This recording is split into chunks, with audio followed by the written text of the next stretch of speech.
మన సొసైటీలో ఒక నార్మల్ సేయింగ్ ఉంటుంది. మీ అబ్బాయికి జాబ్ వచ్చింది. ఇంక మీ ప్రాబ్లమ్స్ అన్నీ సాల్వ్ అయిపోయినట్టే అని చెప్పేసి. అందరూ మంచి ఇంటెన్షన్స్ అనే చెప్తారు. కానీ ఒక అబ్బాయికి ఒక జాబ్ వచ్చినప్పుడు ఫైనాన్షియల్ ఇండిపెండెన్స్ తో పాటు ఒక పెద్ద బర్డెన్ కూడా వస్తుంది. అదే ఫ్యామిలీ సపోర్ట్ చేయాలి అనే బర్డెన్. ఫ్యామిలీ సపోర్ట్ చేయడం బర్డెన్ ఎలా అవుతుంది అని చాలా మంది అనుకుంటారు. కానీ మన డ్రీమ్స్, మన గోల్స్ ని కాంప్రమైజ్ చేసుకుని ఫ్యామిలీ ఫైనాన్షియల్ నీడ్స్ ని ఫస్ట్ ప్రయారిటీ చేస్తున్నాం. కానీ ఇది లాంగ్ టర్మ్ లో మన మీద, మన మెంటల్ హెల్త్ మీద చాలా నెగిటివ్ ఇంపాక్ట్ అనేది చూపిస్తుంది. ఈ రోజు మనం ఈ అన్స్పోకెన్ పెయిన్ గురించి, దాని వల్ల వచ్చే స్ట్రగుల్స్ గురించి అండ్ ఈ బర్డెన్ ని ఎలా ఓవర్కమ్ చేయాలి అనే దాని గురించి క్లియర్ గా మాట్లాడుకుందాం. So I think it is very important video for all the men. So before going to the topic, please do subscribe to our channel. ఎందుకంటే మీ సబ్స్క్రిప్షన్ మాకు ఎంతో మోటివేషన్ అయితే ఇస్తుంది అనమాట.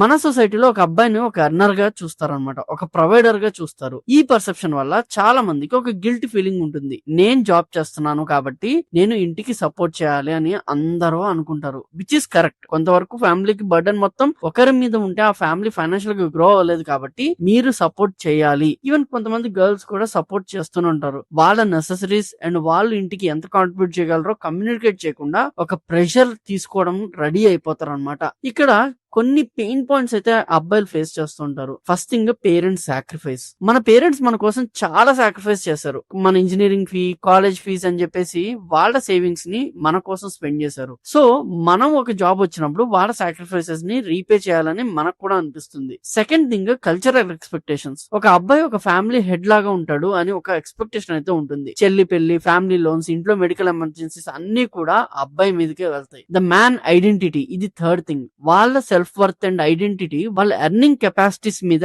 డిపెండ్ చేసుకుని ఉంటుంది అనమాట. ఈ మెంటల్ ప్రెషర్ వల్ల చాలా మంది స్ట్రెస్ ఫీల్ అవుతూ ఉంటారు. ఇవన్నీ కూడా 100% రీజనబుల్. మీ స్టడీ ఎక్స్పెన్సెస్ పేరెంట్స్ పెట్టినప్పుడు మనకి శాలరీ వచ్చినప్పుడు వాళ్ళకి రీపే చేయడం తప్పులేదు. కల్చరల్ గా ఇదే పాస్ అవుతూ వచ్చింది కాబట్టి ఇప్పుడు ఎవల్యూషనరీగా మీరు అదే చేస్తున్నారు ఒక బాయ్ గా. సో మిమ్మల్ని కూడా వాళ్ళు ఒక ప్రొవైడర్ గానే చూస్తున్నారు. Even you are male or female, ఈ కండిషన్స్ మీద మీరు ఫ్యామిలీకి ప్రొవైడ్ చేయడం తప్పైతే కాదు. బట్ ఈ బర్డెన్ వల్ల మనం చాలా కాన్సిక్వెన్సెస్ అనేది ఫేస్ చేస్తూ ఉంటాం. సో వాటి గురించి మాట్లాడుకోవాలి కదా ఖచ్చితంగా. Sacrificing personal goals. చాలా మంది డ్రీమ్ జాబ్ ని, ప్యాషన్ ని, ఒక బిజినెస్ ఐడియాని సాక్రిఫైస్ చేస్తుంటారు. నాకు హై పేయింగ్ జాబ్ కావాలి, ఎందుకంటే ఇంట్లో ఉన్న ఖర్చులన్నీ తీర్చాలి కాబట్టి అని చెప్పేసి నచ్చని జాబ్ ని చేస్తూ ఉంటారు. అండ్ ఇంకొంతమంది అయితే వాళ్ళకి నచ్చిన కెరీర్ పాత్ లాంగ్ వే లో ఉంటే దాన్ని వదిలేసి ఈజీగా ఏదో ఒక జాబ్ చేసుకుని మనీ ఈజీగా అర్న్ చేయడానికి ట్రై చేస్తుంటారు. ఇంకొంతమంది ఈ మనీ అర్న్ చేసే దారి వెతుక్కుంటూ కొన్ని తప్పుదోవలు కూడా పడుతున్నారు అనమాట. అంటే ఈ లోన్ లెండింగ్ యాప్స్ వాడటము, బెట్టింగ్ చేయడము, ఇలాంటివన్నీ. అంటే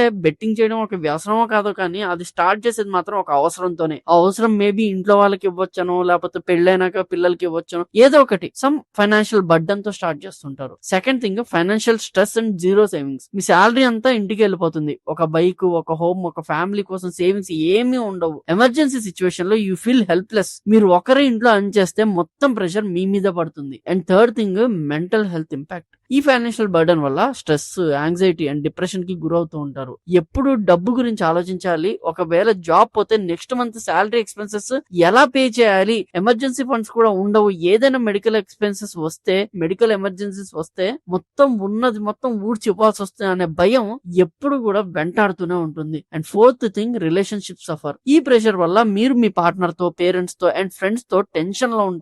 ఎవ్రీ కన్వర్సేషన్ కూడా డబ్బులు చుట్టే తిరుగుతూ ఉంటుంది. ఏ డెసిషన్ తీసుకోవాలన్నా డబ్బులు లేవు కదా అనే మాట వచ్చేస్తూ ఉంటుంది. మరి ఇవన్నీ కూడా మనం ఎలా మేనేజ్ చేయొచ్చు అని అంటే, ఒక పాయింట్ గుర్తుపెట్టుకోండి, ఫ్యామిలీ సపోర్ట్ ఒక బర్డెన్ కాదు, అది ఒక రెస్పాన్సిబిలిటీ. కానీ అది మీ ఒక్కరిపైన ఉండకూడదు. ఇక్కడ మీరు కొన్ని రియలైజ్ అయితే అవ్వాల్సి ఉంది. You are a team. మీ పేరెంట్స్, మీ పార్ట్నర్, మీ సిబ్లింగ్స్ అందరూ కూడా ఒక టీమ్ లాగా ఉండాలి. ఒక ఫ్యామిలీ ప్రాబ్లమ్ ని అందరూ కలిసి సాల్వ్ చేయాలి. ఇంట్లో అందరూ ఎంతో కొంత కాంట్రిబ్యూట్ చేస్తే ఫ్యామిలీ ఫైనాన్షియల్లీ గ్రో అవుతుంది. అట్లీస్ట్ మీరు ప్రాపర్ గా సెటిల్ అయ్యేంత వరకు అయినా ఫ్యామిలీ మెంబర్స్ తో ఎంతో కొంత కాంట్రిబ్యూట్ చేస్తే మీ ఒక్కరి మీద బర్డెన్ పడకుండా ఉంటుంది. Your future is also important. మీరు ఒక హోమ్ ని, ఒక రిటైర్మెంట్ ఫండ్ ని, ఒక ఫైనాన్షియల్ సెక్యూరిటీని బిల్డ్ చేయాలి. మీ ఫ్యూచర్ కోసం కూడా ఇన్వెస్ట్ చేసుకోవాలి. ఇన్ ద నియర్ ఫ్యూచర్ రెండు బ్యాలెన్స్ అవ్వలేదు అంటే మీరు కంప్లీట్ గా ఒక డార్క్ హోల్ లోకి వెళ్ళిపోయినట్టే అన్నమాట. సో కొన్ని ప్రాక్టికల్ థింగ్స్ మనం ఫాలో అవడం ద్వారా వీటి నుంచి బయటపడొచ్చు. అందులో first talk to your family. Me financial status గురించి ఓపెన్ గా కన్వర్సేషన్ చేయండి. నా సాలరీ ఇంత, నా ఎక్స్పెన్సెస్ ఇంత, నేను మంత్లీ ఇంత అమౌంట్ ని హెల్ప్ చేయగలను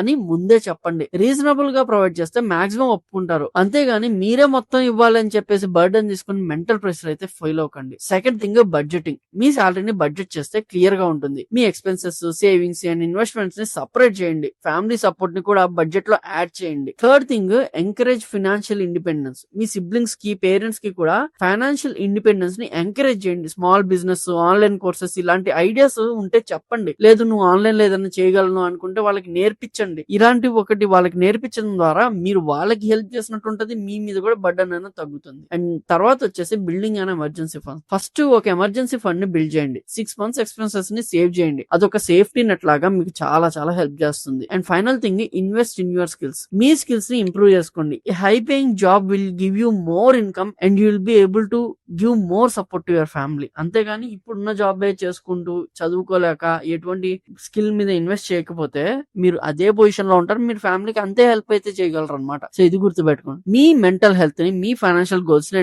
మీ ఫ్యూచర్ ని సాక్రిఫైస్ చేయకండి. రెండింటిని బ్యాలెన్స్ చేసుకోండి. Be a good son, be a good daughter, be a good husband, be a good brother and be a good sister and also good family member. But don't forget to be a good person to yourself. I hope ఈ వీడియోలో మీకు clear గా idea వచ్చినట్టు ఉంటుంది. మీకు ఇంకా ఏమైనా questions ఉంటే కామెంట్స్ మెన్షన్ చేయండి. Until then keep building yourself and I'm Krishna signing off. జై హింద్.